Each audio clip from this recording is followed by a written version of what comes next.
नमस्कार साथियों, आपका स्वागत है हमारे इस YouTube चैनल पर। आज की कहानी बहुत ही ज्ञानवर्धक होने वाली है। कृपया इस वीडियो को एंड तक जरूर देखें। आज की हमारी इस वीडियो का टाइटल है, एक मोर ने बताया कि एक लड़के ने क्यों की थी अपने ही माँ के साथ शादी। जी हाँ साथियों, आपने ये सही सुना कि एक मोर ने बताया कि एक लड़के ने आखिर क्यों की थी अपने माँ से ही शादी। आखिर साथियों, ऐसी कौन सी मजबूरी आन पड़ी जो एक माँ ने ही अपने बेटे से कर ली शादी और एक बेटे ने भी कर ली अपने माँ से शादी। आज इसी विषय पर इस कहानी में हम बात करने वाले हैं और वह सारा विचार आपका सुलझाने वाले हैं कि आखिर एक लड़के ने क्यों किया था अपनी माँ से ही विवाह। जी हाँ साथियों, यही जानना चाहते हैं तो हमारा एक निवेदन है, हमारे इस चैनल पर नए हैं तो वह इस चैनल को सब्सक्राइब जरूर कर लें और साथ ही साथ वीडियो को लाइक शेयर कर दें और एक प्यारा सा कमेंट भी कर दें। और यही जानना चाहते हैं तो साथियों, हमारी इस वीडियो में एंड तक जरूर बने रहिए। आइए दोस्तों, आइए साथियों, देर ना करते हुए चलते हैं इस कहानी की तरफ। क्योंकि साथियों, मोर पक्षी को तो आप सभी जानते ही होंगे। साथियों, आप लोग तो सभी जानते हैं और ये दुनिया भी जानती है कि माँ बेटे का रिश्ता तो बहुत ही पवित्र तो होता है। क्योंकि साथियों, माँ बेटे जैसा कोई भी रिश्ता नहीं होता है। क्योंकि साथियों, इस दुनिया में सबसे पवित्र रिश्ता तो माँ बेटे का ही होता है। उसके अलावा कोई तीसरा या दूसरा रिश्ता नहीं होता है। लेकिन आखिर ऐसी कौन सी मजबूरी आन पड़ी कि एक माँ को अपने बेटे के साथ ही विवाह करना पड़ा। साथियों, बहुत समय पहले की बात है, किसी घने जंगल में मोर मोरनी का जोड़ा रहा करता था।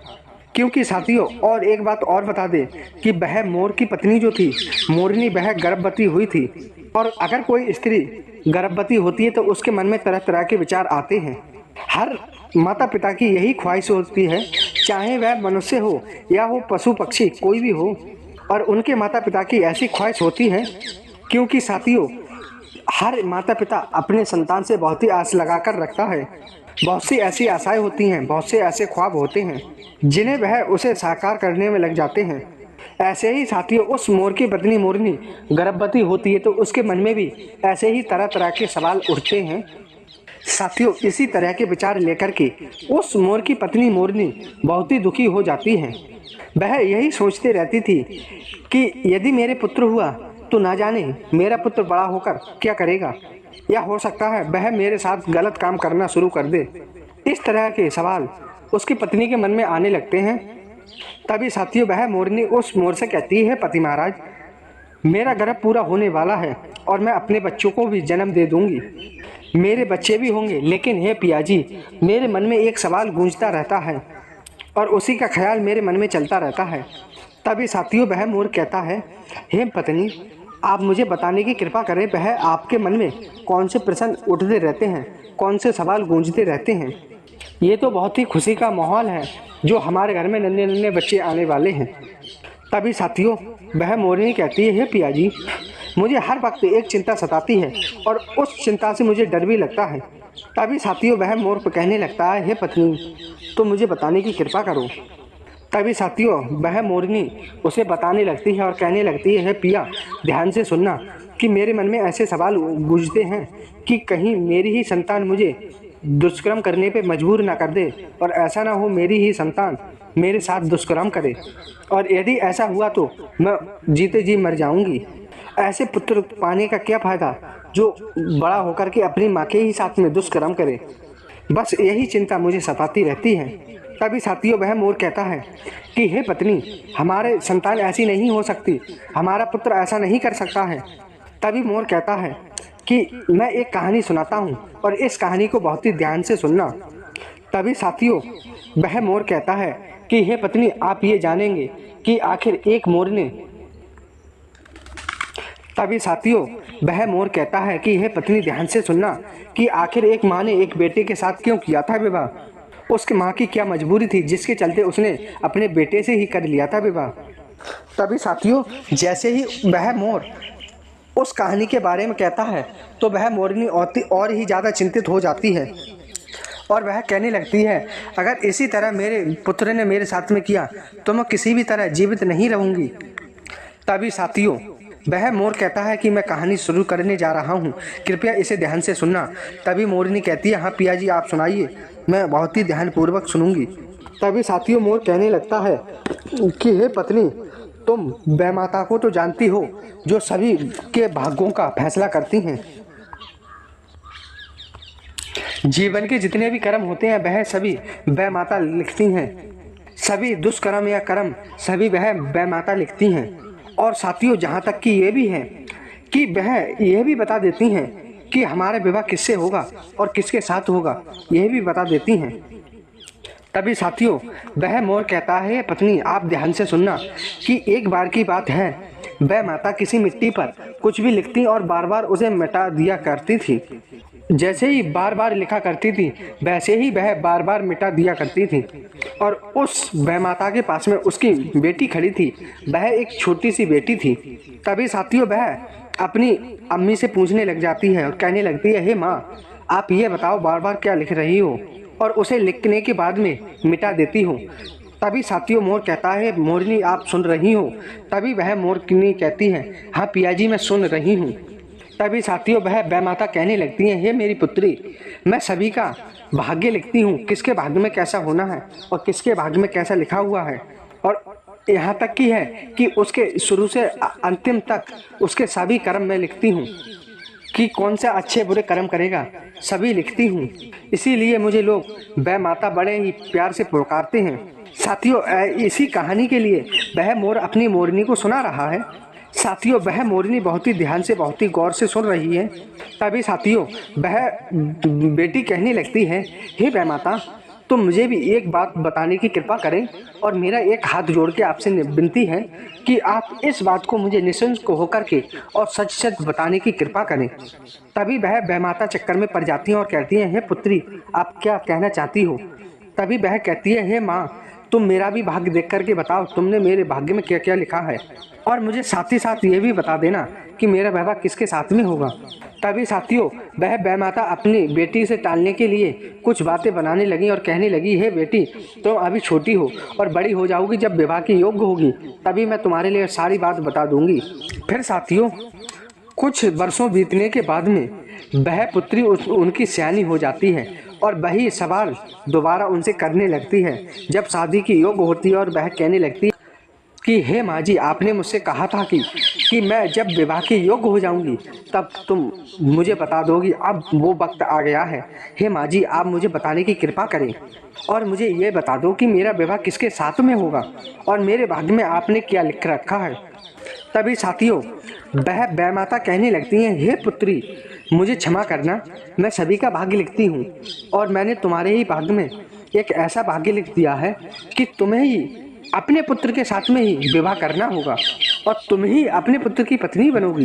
तभी साथियों अपने माँ के मुख से ऐसी बातें सुनकर के वह आचार्य चक्कर में पड़ जाती है, उसके पैर तले जमीन खिसक जाती है और वह साथियों चक्कर में पड़ जाती है और वह साथियों बहुत ही क्रोधित होकर के बहुत ही दुखी होने लगती है। तभी साथियों मोर कहता है, हे मोरनी आप सुन रही हो? तभी मोरनी कहती है, हे पिया जी आप सुनाइए, मैं बहुत ही प्यार लगन के साथ में सुन रही हूँ। तभी साथियों वह पुत्री कहने लगती है, हे माँ तुम सारे जहान का भाग्य लिखती हो लेकिन आपने अपनी बेटी के ही भाग्य में ऐसा क्यों लिखा है, और आपको कतराने की तक शर्म नहीं महसूस हुई कि अपनी बेटी का भाग्य ऐसा लिखते हुए। तभी साथियों वह उसकी माँ कहने लगती है, हे पुत्री कि मैंने जो लिखा है वो तो अटल है, वो तो होकर ही रहेगा। तभी साथियों वह उसकी बेटी कहने लगती है, हे माँ जी मैं जब विवाह ही नहीं करूँगी तो मेरे पुत्र ही उत्पन्न नहीं होगा, जब मेरा पुत्र ही उत्पन्न नहीं होगा तो मैं अपने बेटे से विवाह कैसे करूँगी। मैं जवान होने के बाद में किसी पुरुष के तरफ नहीं देखूंगी। तभी साथियों मोर कहता है, हे मोरनी आप ध्यान से सुन रही हो? तभी मोरनी कहती है, हाँ जी हाँ पिया जी मैं बहुत ही ध्यान से सुन रही हूँ। तभी साथियों वह मोर और आगे कहता है, तभी वह उनकी पुत्री कहती है, हे माँ जी मैं अपने भाग्य को बदल सकती हूँ, मैं इस दुनिया में नहीं रहूँगी। तभी साथियों उसकी माँ समझाती है, ऐसा बेटी नहीं करते हैं। तभी वह अपनी माँ से कहती है, हे माँ अगर मुझे ऐसा नहीं करना है तो मैं इस गांव को छोड़ के जा रही हूँ। मैं किसी जंगल में बस जाऊंगी। जब मैं शादी ही नहीं करूंगी तो मेरा बेटा ही नहीं होगा। तभी साथियों वह उसकी माँ कहती है, बेटी क्यों जाना चाहती हो? तभी वह समझाती है, माँ जी यदि मैं नहीं जाऊंगी तो मैं यहाँ पर किसी पुरुष से मिल सकती हूँ। यदि मैं किसी जंगल में पहुँच जाऊंगी तो वहाँ तो ना किसी पुरुष से मिलूंगी और ना मैं बेटा उत्पन्न कर पाऊंगी। तभी साथियों किसी घने जंगल में जाकर के वह बेटी कुटिया बना करके रहने लगती है। तभी साथियों वह पुत्री जो थी वह एक जंगल में कुटिया बना करके रहने लगती है और उस कुटिया से बाहर ही नहीं निकलती है, क्योंकि उसे वही डर सताता रहता है कि आखिर मैं इस कुटिया से बाहर निकलूंगी तो किसी मर्द से मेरी शादी भी हो सकती है। तभी साथियों उस पुत्री के लिए उस जंगल में बहुत बरसें बीत जाती हैं। कुछ वर्षों के बाद उसी जंगल में एक राजा शिकार करते करते उसकी कुटिया तक पहुंच जाता है और वह उसकी कुटिया पर आवाज लगा देता है, अरे जो भी हो इस कुटिया में, मुझे थोड़ा सा पानी पिला दो, मुझे बहुत तेज प्यास लग रही है। तभी वह अंदर से आवाज लगाती है, हे भाई आप कौन हो? तभी वह पर्चा देते हुए कहता है कि मैं एक राजा हूँ। तभी वह साथियों पुत्री कहने लगती है, हे राजन आपको पानी भी मिलेगा, खाना भी मिलेगा और आराम करने के लिए थोड़ी देर बाहर बैठ जाइए। तभी साथियों वह माता की बेटी जो थी भीतर से वह अपने हाथों से वह जल का लोटा सरका देती है। तभी साथियों वह राजन पानी पी लेता है, उसके बाद में वह भोजन भी इसी तरह सरका देती है। तभी साथियों वह राजन उस भोजन को भी ग्रहण कर लेता है। तभी साथियों वह राजन जो था उसे ये नहीं पता था कि वह शादीशुदा है या कुंवारी है अभी तक। तभी साथियों उस राजा में बहुत ऐसी बात थी, जो भी वह अपने दिल से दुआ निकाल देता था वह संपूर्ण पूरी तरह से पूरी हो जाया करती थी। तो इसी तरह साथियों उसे ये नहीं पता था कि अंदर जो बेटी है वह नौजवान कुंवारी है या शादीशुदा है। तभी वह उस राजकुमारी से कहने लगता है कि हे बेटी तुम्हारा भोजन तो बहुत ही स्वादिष्ट था, तुम्हारे भोजन से और तुमसे बहुत ही प्रसन्न हुए और हम तुम्हें एक ऐसा आशीर्वाद देते हैं कि तुम्हें 9 महीने के अंदर अंदर एक पुत्र की प्राप्ति हो जाएगी। तभी साथियों वह इतना कहकर के राजन वहां से चला जाता है, क्योंकि साथियों उस राजा की एक बात थी, जो भी वह दिल से दुआ निकाल देता था वह दुआ उसकी कबूल ऊपर वाले को हो जाया करती थी और वह उसकी दुआ कबूल करके जो भी वह दुआ निकालता था वह संपूर्ण पूरी तरह से पूरी हो जाया करती थी। तभी साथियों वह मोर कहता है, हे मोरनी आप सुन रही हो? तभी वह मोरनी कहती है, हाँ पिया जी मैं सुन रही हूँ। तभी साथियों वह मोर आगे कहने लगता है और कहता है, पत्नी जी आप सुनिए कि जब उस बेमाता की पुत्री को जब 9 महीने गुजर जाते हैं तो उस राजा के आशीर्वाद वरदान से वह गर्भवती हो जाती है। अब साथियों आप ये सोच रहे होंगे कि बिना बीज के पौधा कैसे उत्पन्न हो सकता है, तो हम आपके लिए एक बात और बता दें कि गर्भ धारण करने का 2 ही तरीका होते हैं। एक तो किसी की दुआ होती है ऋषि मुनि या राजा की, और दूसरी सहवास करने की वासना होती है, और किसी के आशीर्वाद से भी महिलाएं गर्भवती हो जाती हैं। तभी साथियों वह गर्भवती हो जाती है और जैसे ही 9 महीने के बाद में वह एक पुत्र को जन्म दे देती है। तभी साथियों वह एक पुत्र को जन्म देने के बाद में सोचती है कि यह पुत्र जब बड़ा होगा तो मेरे साथ में ही विवाह करेगा, और कहती है कि मैं इस पुत्र को नहीं रखूंगी। तभी साथियों वह उस कुटिया से उसे दूर ले जाती है।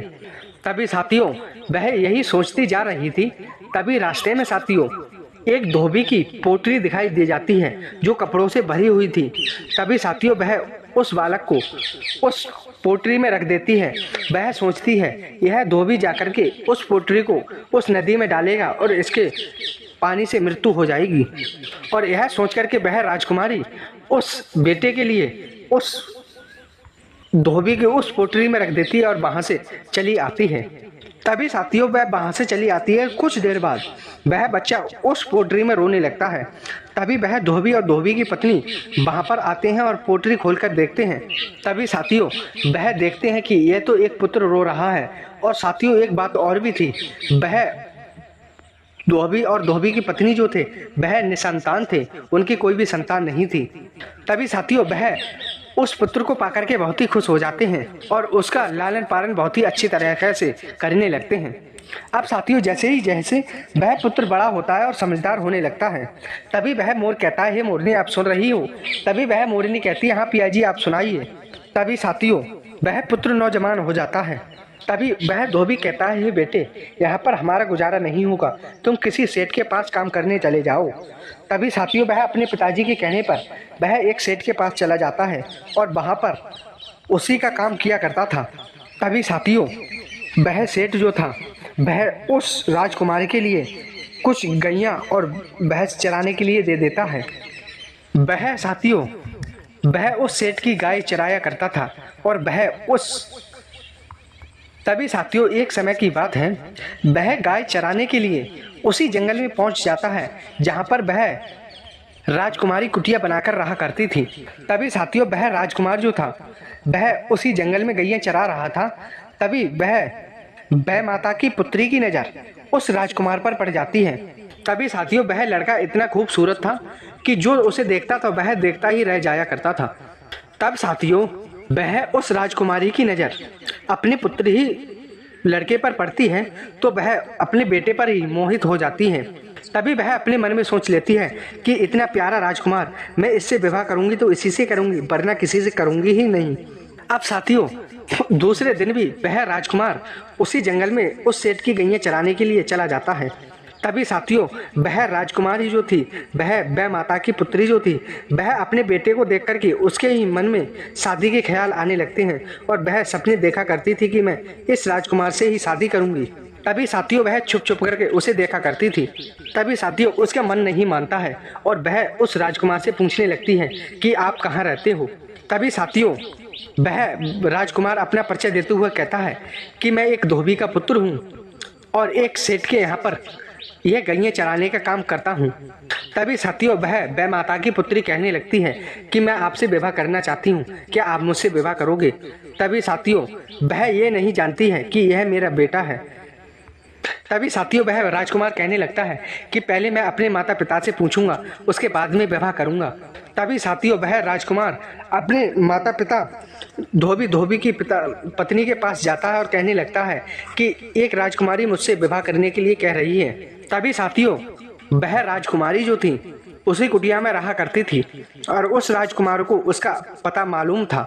तभी उसके माता पिता देखने की जिद करते हैं तो वह उस राजकुमार को साथ लेकर के उस राजकुमारी के पास चले जाते हैं और वह साथियों उस राजकुमारी को देख करके बहुत ही खुश हो जाते हैं और तभी साथियों पसंद होने के बाद में वह एक दूसरे का विवाह कर देते हैं।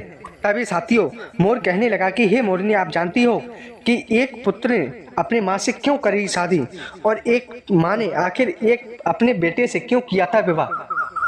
तभी मोर कहता है कि आप ये जान ही गई होगी कि आखिर एक माँ ने अपने बेटे से ही क्यों की थी शादी और एक बेटे ने आखिर अपनी ही माँ से क्यों किया था विवाह।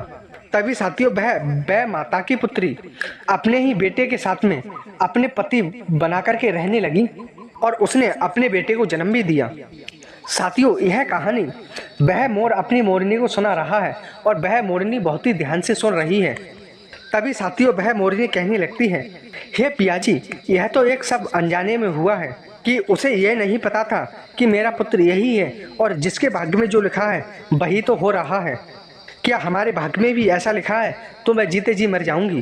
तभी साथियों वह मोर कहता है, मोरनी यदि हमारे भाग्य में भी ऐसा लिखा है तो हमें भी ऐसा हो सकता है, इससे आपको घबराने की ज़रूरत नहीं है क्योंकि साथियों जो ऊपर वाले ने हमारे नसीब में लिखा है वो हमें होकर ही रहेगा और जो हमारे भाग्य में या नसीब में लिखा है वो ही हमें मिलेगा, उससे ज़्यादा कभी नहीं मिलेगा और ना ही उससे कम मिलेगा। तभी साथियों वह मोर कहने लगता है, ये पत्नी समय से पहले और समय से ज़्यादा कुछ भी नहीं मिलता है। तभी साथियों मोरनी कहती है, हे पियाजी मैं बहुत ही ध्यानपूर्वक यह कहानी सुन रही थी और मुझे सब समझ में आ गया है कि आखिर एक मनुष्य को चाहे पशु हो या पक्षी या मनुष्य हो उसे जो भाग्य में लिखा होता है वही मिलता है, या तो भाग्य के बिना उसे कुछ भी नहीं मिलता है और जो भाग्य में होता है उसे तो मिलकर ही रहता है। तो साथियों आज की कहानी यहीं पर समाप्त होती है। मिलते हैं एक प्यार सी नई ज्ञानवर्धक कहानी के साथ में। आज की यह कहानी पसंद आई हो तो वीडियो को लाइक शेयर जरूर कर दें और एक प्यार सा कमेंट भी कर दें। और यदि साथियों हमारे इस चैनल पे नए हैं वह इस चैनल को सब्सक्राइब करके वीडियो को लाइक शेयर जरूर कर दें और एक प्यारा सा कमेंट भी कर दें। धन्यवाद साथियों, मिलते हैं एक प्यारी सी नई ज्ञानवर्धक कहानी के साथ में। जय श्री कृष्ण, जय राधे। धन्यवाद साथियों।